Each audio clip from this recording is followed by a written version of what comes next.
dragi Brođani, dragi Slavonci, najsrdačnije vas pozdravljam i čestitam ovu vrijednu obljetnicu četvrtstoljeća Hrvatske demokratske zajednice u našoj županiji i u našem gradu.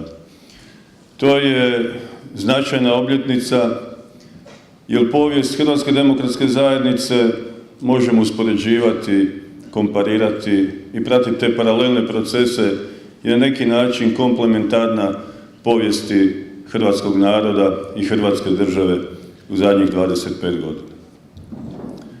I kad govorimo o toj povijesti, o toj povijesnoj slici koju imamo pred sobom, a 25 godina je nešto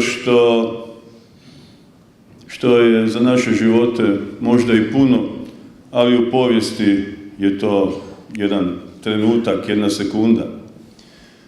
I možemo reći da ono što se dogodilo u 25 godina u Hrvatskoj, sa hrvatskim narodom, doista negdje drugdje, nekim drugim narodima se događa u 100 godina. Mi smo praktički iz ropstva jednoumlja došli u poziciju da smo danas zemlja članica Europske unije, u obitelji najnaprednijih zemalja svijeta, da smo članica NATO saveza, dakle obrambenog saveza koji je najjači na svijetu u ovom momentu. Prema tome, sve se to dogodilo kao u nekakvom snu. Da li lijepom ili ružnom, svakako lijepom za nekog i ružnom vjerojatno, ali za nas koji smo htjeli Hrvatsku državu, koji smo tu ljubav prema Hrvatskoj državi, tu čežnju za Hrvatskom državom naslijedili od naših didova, pradidova, otaca, koji smo tu ljubav, privrženost Hrvatskoj domovini, našim tradicijama, našim vrijednostima naučili u našoj crkvi. Mi danas, dragi prijatelji, možemo reći da se isplatilo. Isplatilo se doista i zato ovdje bih spomenuo posebno i naše utemeljitelje. Dragi prijatelji, utemeljitelji, ja vam posebno čestitam jer ste imali hrabrosti prije 25 godina krenuti jednom stazom za koju niste znali kamo ide. Znali ste šta ste htjeli, šta ste željeli, ali kamo ćete završiti, gdje ćete završiti, niste znali. Ja sam isto utemeljitelj, Bogu hvala. Bog mi je dao tu privilegiju da sam se rodio u to vrijeme, kao i svi vi, da sam mogao sudjelovati u stvaranju Hrvatske države i da mogu danas u njoj živjeti. To je velika stvar. I zato još jednom čestitke. Isto tako posebno pozdravljam među vama ovdje i naše branitelje. Jer šta će nam veliki snovi, šta će nam veliki planovi i teorije ako to nismo mogli realizirati. A realizirali smo svoju državu i obranili ju vođeni velikanom, jednim izuzetnim povijesnim likom, čovjekom, najvećim Hrvatom 20. stoljeća, a sigurno i više od toga, doktorom Franjom Tuđmanom. I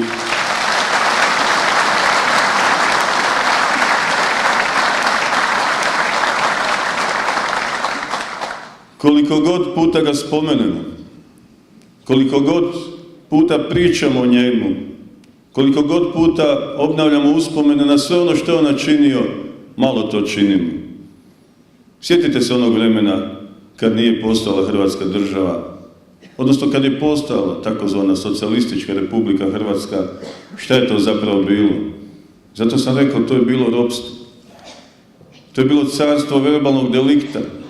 To je bilo carstvo iživljavanja nad Hrvatima, protjerivanje Hrvata, ubijanje hrvatske sirotinje diljem svijeta koja se drznula biti i negdje u Njemačkoj, Australiji ili Kanadi domoljub, sirotinja koja je otišla iz Hrvatske zato jer ovdje nije mogla niti živjeti ili je bila egzistencijalno ugrožena, a nije mogla ni, rekao bih, živjeti svoje domoljublje, živjeti svoj nacionalni osjećaj, pa čak i religijski. Pa slali su nam i policiju, odnosno miliciju u crkvu da nas prebrojava. Slali su nam profesore po školama koji su gledali ko nosi križ, oko vrata. Eto, tako smo živjeli. I zato morate shvatiti koja je veličina doktora Tuđmana, njegove političke doktrine, ali isto tako, rekao bih, zbog te samosvijesti o vlastitoj vrijednosti, morate shvatiti koliko ste vi, dragi prijatelji, značajni članovi Hrvatske demokratske zajednice. Morate shvatiti koliko je značajna Hrvatska demokratska zajednica. Jedina i najveća prava stranka u povijesti Hrvatske. Ikada.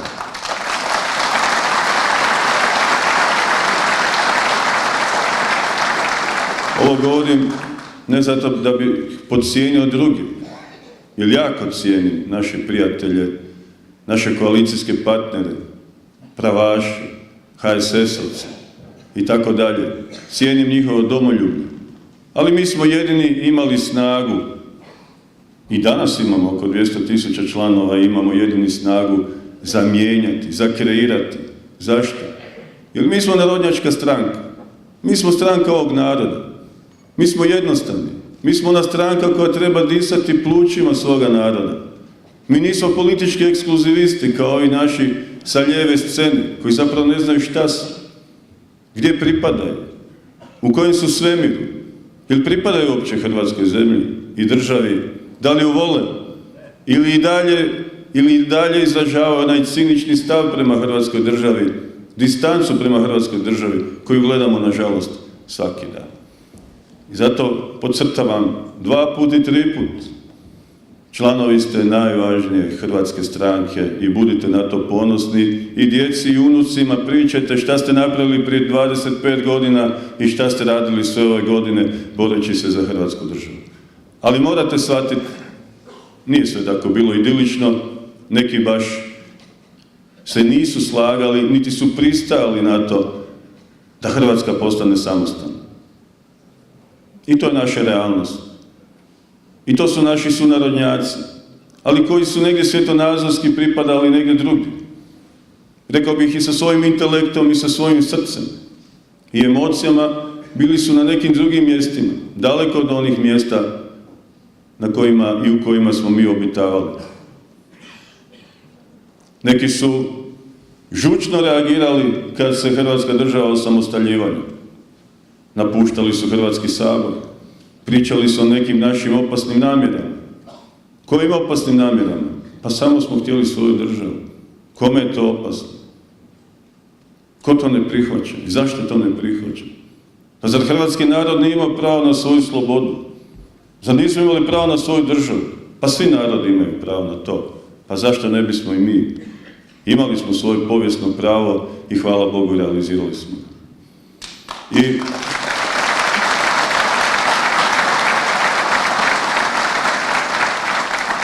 I nekako kao da se ta povijest, a počeli smo s time, nemojte zamjeriti, ja sam ipak profesor povijesti, počeli smo s time, poigravala sa nama.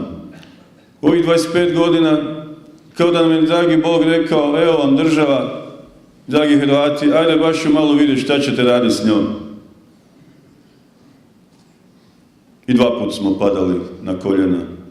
2 puta smo padali na koljena i bivali brutalno kažnjeni za ono što su neki radili.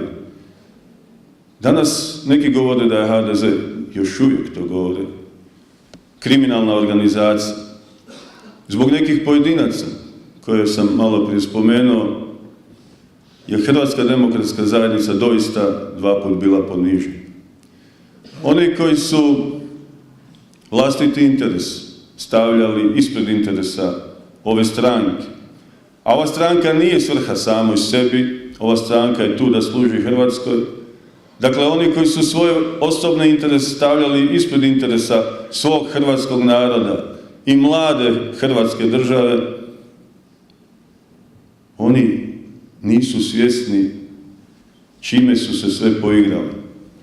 Šta je sve bilo na kocki u onom momentu kad je Hrvatska demokratska zajednica bila pred slomom? Šta je sve bilo na kocki u onom momentu kad smo 2011. izgubili izbore i kad se očekivalo da će ova stranka preći na 7-8% past, da će se razbiti na nekoliko frakcija, da će od nje nastati nekoliko strančica koje će oni lako pomesti sa političke scene i poigravati se ili ih držati samo na političkoj sceni zbog neke dekoracije. A u isto vrijeme oni su nam promovirali svoje ideje koji su već otrcane bile u onom sustavu, a to su oni koji se nisu mirili sa Hrvatskom državom, pa su pokušali i još uvijek pokušavaju da mi poštujemo, respektiramo njihove vrijednosti, njihove idole, njihove ideale, a mi to naprosto ne možemo, jer u komunizam se ne možemo i nećemo vraćati, jer jedna od vrednota i istinskih definicija koje želimo afirmirati jest ta da Hrvatska demokratska zajednica danas zalaže se za suvremeno, demokratsko, hrvatsko i europsko društvo koje je distancirano od bilo kojeg totalitarizma. A to, dragi prijatelji, znači da jesmo, mi smo antifašisti, da jesmo, mi smo antinacisti, ali da, dragi prijatelji, zbog krvavog iskustva koji hrvatski narod ima s komunizmom, mi smo i antikomunisti. I od toga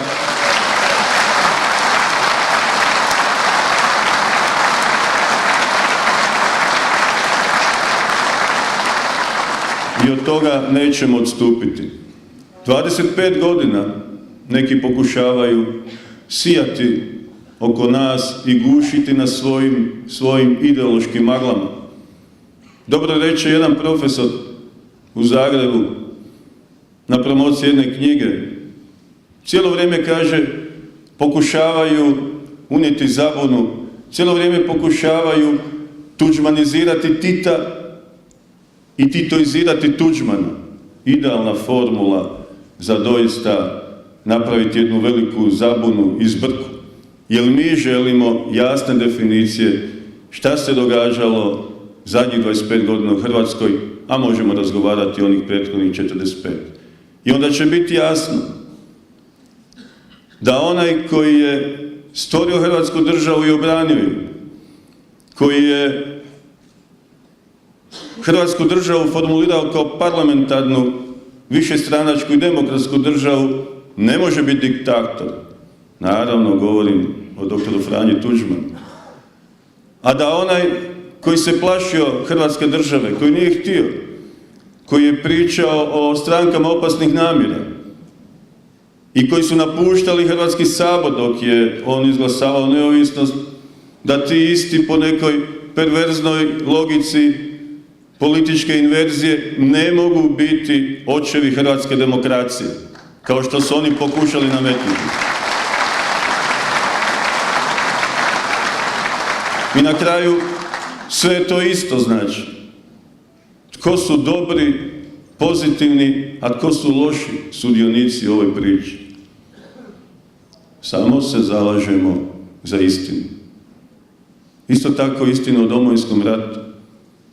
Vi ste vidjeli da se cijelo vrijeme pokušava provući teza kojom bi se zapravo izjednačio agresor i žrtva.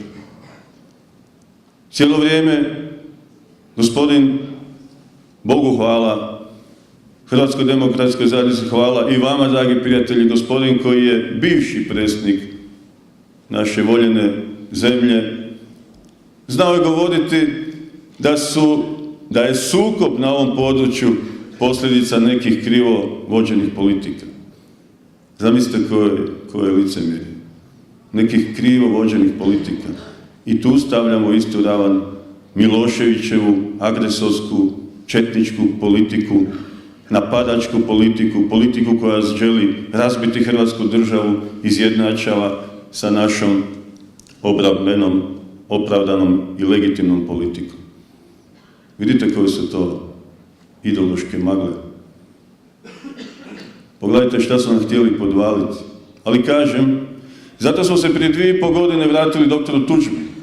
Jer smo shvatili šta se događa. Shvatili smo kamo to ide.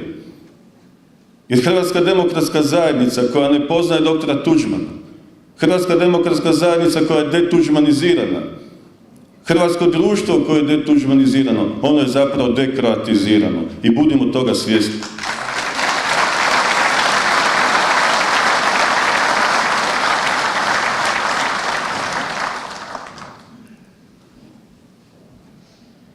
Takav HDZ, Hrvatska demokratska zajednica, takav HDZ hrvatski čovjek ne prepoznaje. To je HDZ bez imena i prezimena. I takvi smo bili do prije 3 godine. I onda počinju napadi, spominju Tuđmana, spominju Domovinski rat, vraćaju se u prošlost, ne govore o budućnosti, nemaju gospodarski program. A kad se oni vraćaju u prošlost, bez problema skinu pokroviteljstvo Sabora nad Bleiburgom. Bez problema odu u Srb tamo gdje su četnici potukli, poklali nevine hrvatske hodočasnike. To nije vraćanje u prošlost. Kad pričaju Josipu Brozu, jednom od najvećih krvnika hrvatskog naroda, kad ga slave, onda to nije vraćanje u prošlost. Kad pokušavaju spašavati udbaške ubojice po svijetu, to nije vraćanje u prošlost, to je valjda budućnost. Šta je to?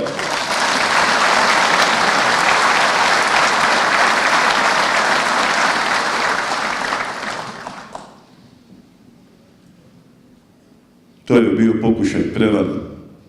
Zato naprosto još uvijek se nisu mogli pomiriti sa Hrvatskom državom.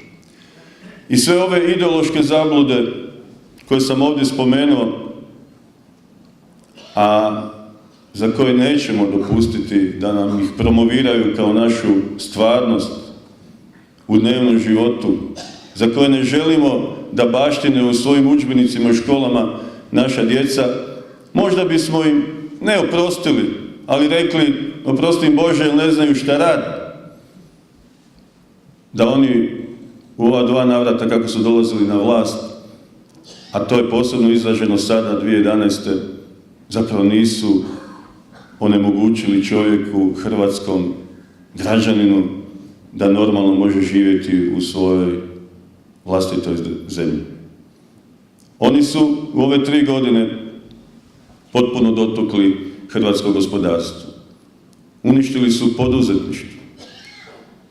Njihova jedina ekonomska politika, gospodarska politika i promišljanja svode se na to kako će i na koji način izmisliti nekakav novi porez. Ne shvaćajući da je to efekt od jedne sekunde ili 1 sata i da će taj novac biti potrošen, ali i da će u isto vrijeme biti uništen čovjek koga pritišću sa takvim porezima.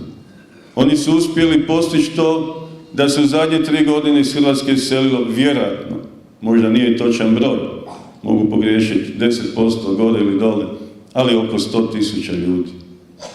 100.000 ljudi, dragi prijatelji. Ali koji ljudi odlaze? Koji ljudi odlaze?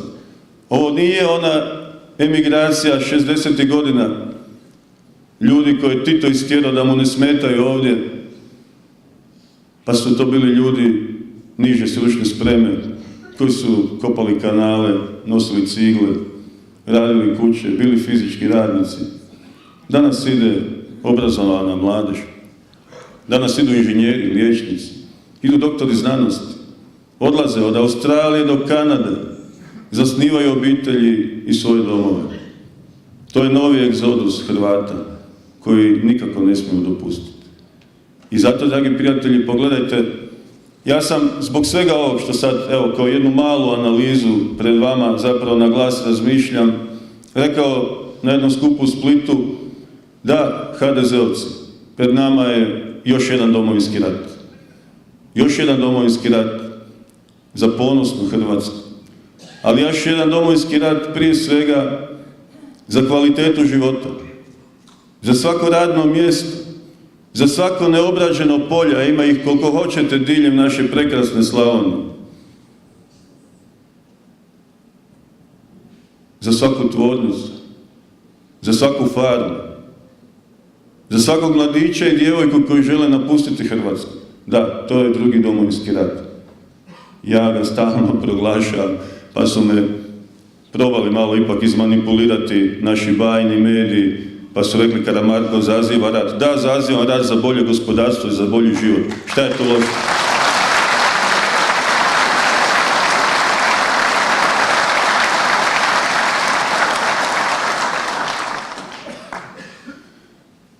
velike štete nanose hrvatskom gospodarstvu, a hrvatsko gospodarstvo je konkretan život. Znate, kad pričamo o Hrvatskoj, možemo pričati o našoj povijesti, možemo pričati o ljepotama naše zemlje, možemo pričati o našoj religiji, našoj kulturi, književnosti, možemo pričati o znamenitim ljudima. Ali, kad meni neko kaže Hrvatska danas, pa to je svaki hrvatski čovjek, to je svaki čovjek, to je ova dvorana, svaki pojedinac koji ima svoj svijet, koji ima svoj svemir, koji ima svoje potrebe za životom, koji imate djecu koja danas možda razmišljaju da napuste Hrvatsku. Hrvatska to je čovjek, Hrvatska to su ljudi i za tu Hrvatsku ćemo se mi sad boriti. Jer ovi su pokazali se ne samo nesposobni, bojim se vrlo često i u mnogim momentima i zlonamjerni prema Hrvatskoj. Dobro.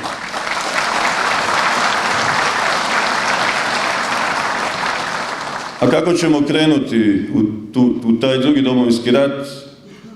Moram reći da se ozbiljno pripremamo kao stranka, da već 1,5 godinu dok se branimo sa svih strana od njihovih ideoloških napada, od pokušaja da nas ponize, da nam kažu da smo nazadni, da nismo normalni zato što volimo svoju domovinu, što volimo svoju religiju, svoju tradiciju, dok čitavo vrijeme vodimo tu borbu na svjetonazorskom planu, mi zapravo i radimo gospodarski program.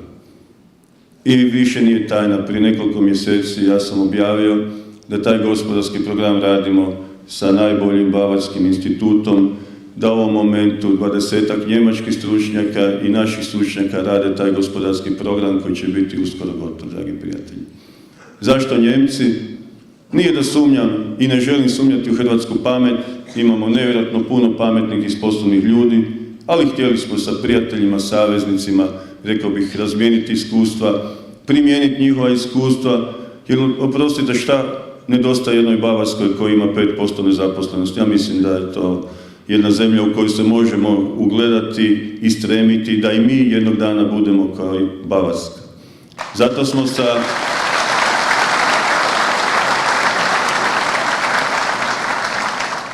smo sa njima u tom poslu.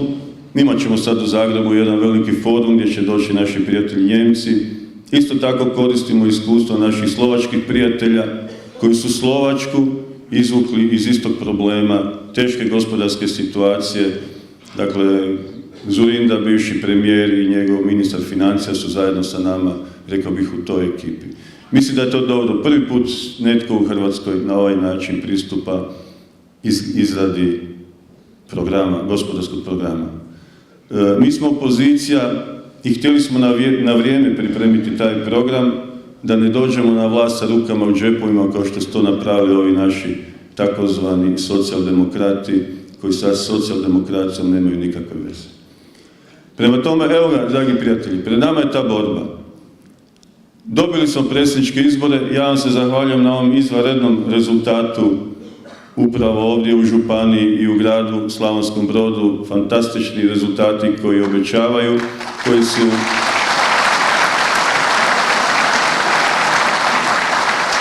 koji su optimistični i svakom od vas zahvaljujem, do zadnjeg člana HDZ-a, za svaku minutu koju ste potrošili radeći za Hrvatsku demokratsku zajednicu, jer vjerujte u ovom momentu radite za svoju domovinu.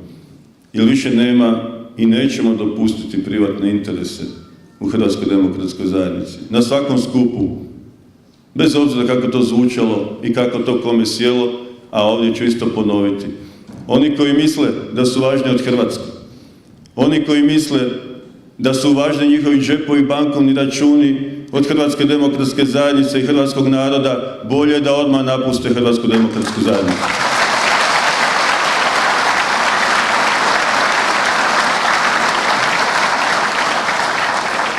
Nikada više i nitko se neće kockati sa snagom ove stranke. A pokazali smo da smo snažni i da možemo sami kreirati stvarnost i budućnost naše drage domovine. Dobili smo predsjednicu, kao što sam rekao, i ta politička tektonika u Hrvatskoj se nevjerojatno promijenila. Vidjeli ste jučer koji to bio optimizam na trgu Svetog Marka. Ljudi su plakali, dobili su predsjednicu koja ljubi hrvatsku zastavu, koja je uzela lentu doktora Tuđmana, jer moramo vratiti neke naše vrijednosti, moramo se vratiti onom iskonu i energiji koja nas je tjerala u ratne pobjede, a ta ista energija danas nas tjera u neke druge pobjede. Dragi prijatelji, pred nama su i parlamentarni izbori i netko ovdje je dobro rekao, nemojmo se opuštati, mislim Šima, nemojmo se opuštati, jer ovi koji gube spremni su na sve. Spremni su na razne malverzacije, oni i dalje sataniziraju HDZ, oni prijete progonima, hapšenjima, samo da ne izgube izbore. Bave se nekim populističkim, vidjeli ste, potezima, opraštaju dugove, zamrzavaju tečaj franka i tako dalje, sve su to mjere kratkog daha. Prema tome, oni se nama više ne mogu suprotstaviti. Ako budemo jedinstveni, ako budemo složni sa našim koalicijskim partnerima, ako budemo zapeli, jer uzalud ja ovo sve skupa pričam, ako ljudi koji su u ovoj dvorani i mnogi ljudi koji nisu u ovoj dvorani neće obaviti svoj dio posla. Predsjednik stranke nije stranka, stranka to smo mi. Stranka to smo mi koji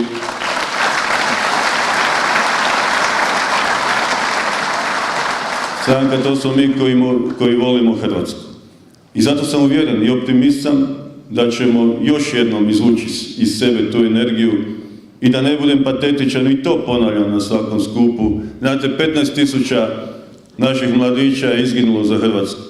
Zamislite, 3.000 nakon završetka Domovinskog rata su počinili suicid. 18.000. 18.000 naših anđela koji nas gledaju sa neba i pitaju šta ste dopustili da naprave sa Hrvatskom. Nećemo ih iznevjeriti. Nećemo ih iznevjeriti. Dragi prijatelji, nećemo ih iznevjeriti jer oni su naša zakletva. Oni su naša zakletva i svaki grob i svaki poginuli za Hrvatsku, svaka žrtva za Hrvatsku mora biti opravdana našem radu.